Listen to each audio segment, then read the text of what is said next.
जय माँ शक्ति। कैसे हो भक्तों? आशा करते हैं सब ठीक होंगे, माता की सब पे कृपा बनी हो। यही हम बस माता से विनती करते हैं। हम ज़रा पहाड़ों में आ रखे थे क्योंकि दिल्ली में तो गर्मी बहुत है। तो सोचा कि चलो भक्तों से कुछ बात की जाए, कुछ नई जानकारी दी जाए भक्तों को। आज एक नई जानकारी लेके आए हैं हम आपके लिए। क्या है कि कई लोगों के दिल में एक विचार आता है कि बहुत से लोग जो हैं वो चौकियाँ लगाते हैं, कई लोग दरबार लगाते हैं। तो आपके मन में ये विचार आता है कि जो ये दरबार लगा रहे हैं या चौकियाँ लगा रहे हों, क्या सच में इनके पास कोई शक्ति आती है? लोग हिल रहे हैं, कई लोग औरतें सर हिला रहे हैं, उनको अपना होश नहीं आ रहा। कई लोग भूत प्रेत भगा रहे हैं दरबार के अंदर। कई लोग कहते नहीं भैरव की शक्ति आ गई है, वो अपना दारू पी रहे हैं, लोगों को झाड़ा कर रहे हैं। तो क्या वाकई शक्ति आती है उनके ऊपर? और आती हैं तो क्या चीज़ है ऐसी? और दरबार में जाने से बहुतों के काम बनते हैं और बहुत से ऐसे भी हैं जिनके काम नहीं भी बनते, लेकिन फिर भी वो दरबारों में जा रहे हैं, हाज़िरी लगा रहे हैं इस उम्मीद में कि हो सकता है कोई काम बन जाए। तो सोचा कि आज यही बताएं आपको हम कि होता क्या है। किसी के ऊपर शक्ति आती है, कोई कहता है जी मैं मुझ पर काली आ गई, कोई कहता है मुझ पर वैष्णो माता आ गई। कई लोग हैं जो कि कोई देवी आती है तो उसी की तरह वो श्रृंगार करके घूम रहे हैं। आदमी लोग भी हैं और वो औरतों की तरह साड़ी पहन के, चूड़ा पहन के दरबार लगा रहे हैं और लोग जा रहे हैं, उनके दरबार में भीड़ लग रही है क्या ये सब कुछ? क्या शक्ति आ रही है क्या उनके पास?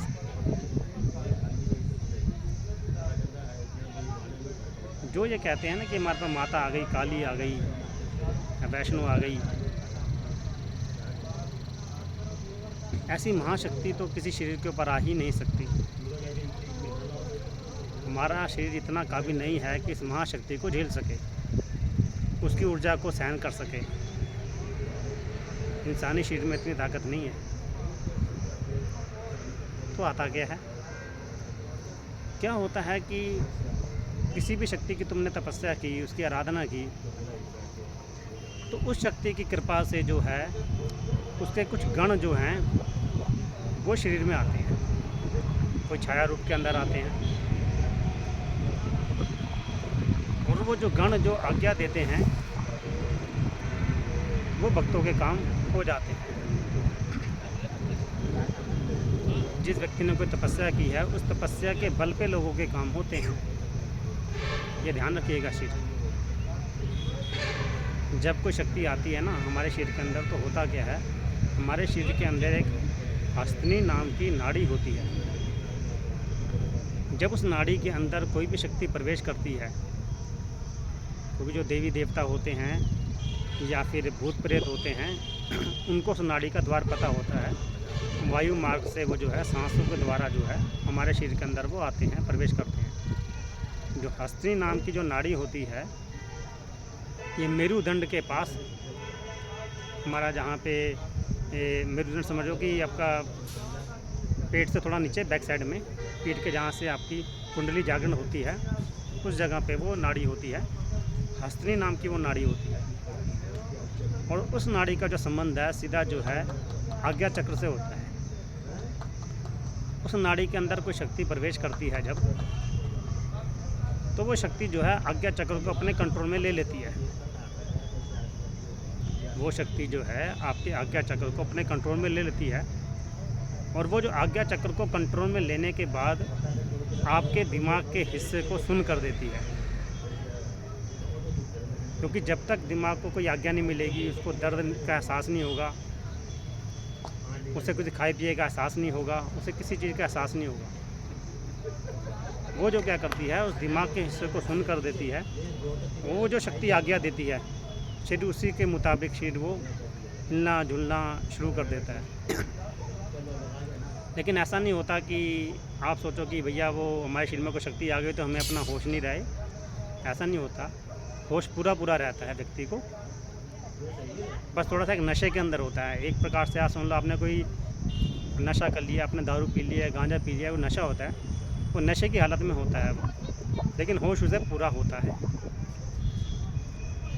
जब कोई व्यक्ति जाता है अपना कार्य लेकर उस दरबार में, उस व्यक्ति के पास, साधक के पास, कि मेरी ये कोई कार्य है, मेरा ये काम कर दे, तो जो वो शक्ति होती है ना, जो हमारे शरीर में प्रवेश कर रखी है, वही आज्ञा देती है कार्य करने के लिए। तब सामने वाले व्यक्ति के कार्य होते हैं। वो कार्य तब होंगे कि जब साधक है उसने साधना की होगी, उसकी साधना में से ही कुछ एनर्जी खर्च होती है जो कि व्यक्ति के कार्य बनते हैं। एक बात और बताना चाहूँगा मैं कि ये ज़रूरी नहीं है कि हर व्यक्ति के अंदर देवी शक्ति ही प्रवेश करे। कई बार क्या होते हैं, जो साधक होते हैं उसके अंदर भूत प्रेत भी प्रवेश कर चुके होते हैं, कोई जिन्नात भी प्रवेश कर चुके होते हैं। वो भी जो है देवी देवताओं का नाम लेते हैं और उसके शरीर में, साधक के शरीर में रहते हैं। और साधक को ये लगता है जी मेरा अंदर देवता आ गया है और मैं देवता बन गया। और सामने वाला व्यक्ति जो होता है वो भी यही सोचता है कि सामने वाले इसके अंदर देवता है जी, लेकिन असल में क्या होता है, देवता नहीं होता वो, उसके अंदर भी भूत प्रेत प्रवेश करते हैं और वो देवता के नाम से जो है आपसे भोग लेते हैं, जो खाने पीने का सामान लेते हैं, दारू लेते हैं। इसलिए सबसे ज़रूरी ये बात है कि तुम्हें परखा कैसे जाए कि वाकई उसमें सामने वाले व्यक्ति के अंदर कोई देवता है, भूत प्रेत है या क्या चीज़ है। परखने का बहुत सा सिंपल सा तरीका है। यदि आप ये देखते हो कि सामने वाला कोई शरीर के अंदर कोई देवी देवता आ रहा है, आप कहीं दरबार में गए हो, चौकी लगा रहे हो, आप कोई चौकी लगा रखी है किसी ने, आप अपने हाथ की मुट्ठी में कोई भी चीज़ रख लो छुपा के, और सामने वाले में जो भी देवता आ रहा हो या भैरव आ रहा है या माता आ रही है, उसको सिर्फ इतना पूछो कि बताओ मेरे हाथ के अंदर है क्या। अगर तो शक्ति असली है, साधक की साधना असली है, तो वो बता देगा कि तुम्हारी मुट्ठी के अंदर क्या है, क्योंकि देवता को तो सब पता है। लेकिन अगर वो ये नहीं बता पा रहा कि के हाथ में क्या है, तो समझ लो कि वो नकली है, वो नकली खेल रहा है, वो ढोंग कर रहा है, बेवकूफ़ बना रहा है पब्लिक को और आप लोगों को। ऐसे में क्या है कि 10 लोग जाएंगे तो एक का काम तो वैसे भी बनना ही है, काम बन जाएगा उसका, लेकिन वो आपका बेवकूफ़ बना रहा है, ये समझ लो। दोबारा उसके दरबार में जाने की ज़रूरत नहीं है। कि जो शक्ति होती है ना, वो शक्ति ही होती है, उससे कोई चीज़ छुपी हुई नहीं है, वो सब बता देगी कि असलियत क्या है। आप हाथ में मत रखो, आप इतना बता दो, पूछ लो कि बता भैया मेरे हाथ में क्या है, मेरी जेब के अंदर क्या है, मैंने कौन से रंग का भैया अंडरवियर पहन रखा है, या मैंने कमीज में क्या पहन रखा है। यदि आप उनसे सामने कोई बात पूछोगे तो वो क्या करेंगे, टालम टोल करेंगे। मुझे परखने आया, तुझे मेरी शक्ति का पता नहीं, मैं ये कर दूंगा, मैं वो कर दूंगा, लेकिन आपके असली बातों का जवाब नहीं देगा। ध्यान रखिए इस चीज़ को, कभी जाके परख के देखो आप, तब पता चला कि हम सच कह रहे हैं झूठ कह रहे हैं। 100 में से 95 लोग ऐसे होंगे जो आपको नहीं बता पाएंगे, शक्ति बता ही नहीं पाएगी। और अगर असली शक्ति होगी तो सब बताएगी वो आपको, क्या आपके हाथ में क्या है क्या नहीं है। शक्ति तो शक्ति है, देवता तो देवता है, जो सब पता है उसे। और जो ये लोग स्वांग रचा रहे हैं ना, खास तौर से जो औरत का श्रृंगार करके और ऐसे चौकी लगा रहे हैं, भैया अगर तुम्हें किसी का इलाज करना है तो दरबार लगाना जरूरी है तुम्हें कि उसी का श्रृंगार करो, वैसे ही औरत बन के रहो। एक तो तुमने मूछें उगा रखी हैं, बड़े बड़े बाल कर रखे हैं, और जाके तुम खेल रहे हो कि मैं तो वैष्णो देवी आ गई, माता आ गई। तो भूत प्रेत आते हैं, वो वैष्णो माता नहीं आती ऐसे किसी शरीर के अंदर। श्रृंगार करने की जरूरत, तुम इलाज करते हो वैसे इलाज करो ना, दिखावा करने की क्या ज़रूरत है। क्या तुम वैसे इलाज करोगे तो इलाज नहीं होंगे लोगों के, सब इलाज होंगे। बहुत से मैं ऐसे व्यक्ति बताऊं जो कि जिसके शरीर के ऊपर कोई देवता नहीं आता, साधारण व्यक्ति होते हैं, सच्चे इंसान होते हैं, उसने साधना की है, उसके पास जाओगे तब भी आपके इलाज होंगे, आपके तब भी काम बनेंगे। दरबार में जाने से कितने लोगों के काम बने, आप खुद सोचो इस चीज़ का। बड़े बड़े साधुओं के दरबार में जाके देख लो, वहाँ पे भी लोग बताते हैं, हम सब कुछ बता देंगे, लेकिन फिर काम नहीं होंगे। आपको तरीका ही बता देंगे, इस तरीके से काम होगा, ऐसा काम होगा, भविष्य बता देंगे तुम्हारा कि तुम्हारा भविष्य ऐसा होगा वैसा होगा, फिर भी काम नहीं होंगे। काम जो होते हैं वो होते हैं साधना के बल पे। अगर आप साधना करते हो उस बल पे काम होते हैं। या अगर आप सामने वाले व्यक्ति के पास जा रहे हो जिसने कोई चौकी लगा रखी है और उसने साधना जो कर रखी है ना, जो उसने क्रियाएं की हैं, उस क्रियाओं की शक्ति के आधार पे कार्य होता है। खाली देवी देवता के खेलने से काम नहीं हो जाता। एक सबसे अहम बात ये जो मैं आज बताना चाहूँगा, जब देवता खुद अपनी मर्जी से किसी के शरीर में प्रवेश करेगा छाया रूप के अंदर, तब आदमी को अपना होश नहीं होगा। ध्यान रखना इस चीज़ को। और जब आप खुद प्रवेश कराओगे मंत्रों के द्वारा, तब आपको सब होश होगा। दो तरीके के प्रवेश होते हैं, ये हैं। एक तो आप देवी देवताओं का आह्वान करोगे, मंत्र करोगे तो प्रवेश करेगा सेकंडों के अंदर। मैं अभी बुलाऊंगा, अभी 1 सेकंड लगेगा, देवता भी मंत्र प्रवेश मेरे शरीर में कर देगा। कोई भी छाया रूप के अंदर प्रवेश हो जाएगी, कोई समय नहीं लगेगा। आह्वान करते सोचते साथ ही उसका देवता का नाम सोचते साथ ही शरीर में प्रवेश करेगा। एक नहीं, जिसको देवता का नाम लोगे वो शरीर में प्रवेश कर देगा। लेकिन ये नहीं है कि शरीर में देवता प्रवेश करेगा तो कार्य हो गए। कार्य होते हैं जो हमने साधनाएं की हैं, उस साधनाओं के बल पे कार्य होते हैं। खाली देवता के प्रवेश करने से कार्य नहीं होते।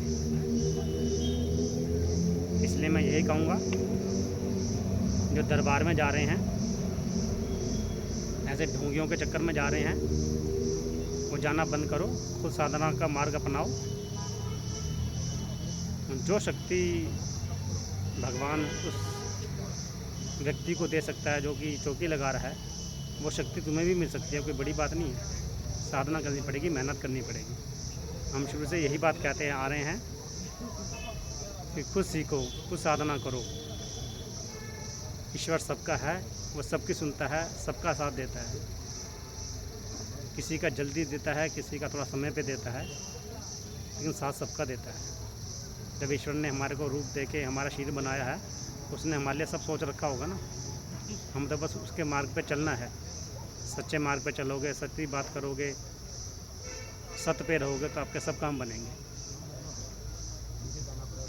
इतना ही आपसे बोलना था।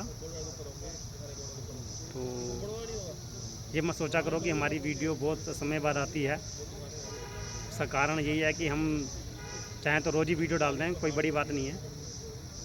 लेकिन हमें कोई अच्छी कोई बात, जानकारी कुछ देनी होती है भक्तों को। हमें कुछ लगता है कि आज कुछ नया ज्ञान देना चाहिए, तब हम वीडियो बनाते हैं। और बहुत से व्यक्ति कह रहे हैं कि चेले चपाटे भी कह रहे हैं, गुरुजी आप बहुत समय हो गया, आप साधनाएं नहीं दे रहे, आप हमें साधनाएं दीजिए आप, जो कि हम साधनाएं कर सकें। तो समय निकाल के वो भी हम आपको आगे वीडियो बनाएंगे। कोशिश करेंगे कि आपको कुछ नई साधना दी जाएँ आपको, जो कि आपकी कामकाज में बढ़ोतरी हो, आपका काम चले, माता की कृपा बने आपके ऊपर। पूरी करेंगे हम आगे से कोशिश कि आपको नए से नई साधनाएं दी जाएं। जय मां शक्ति।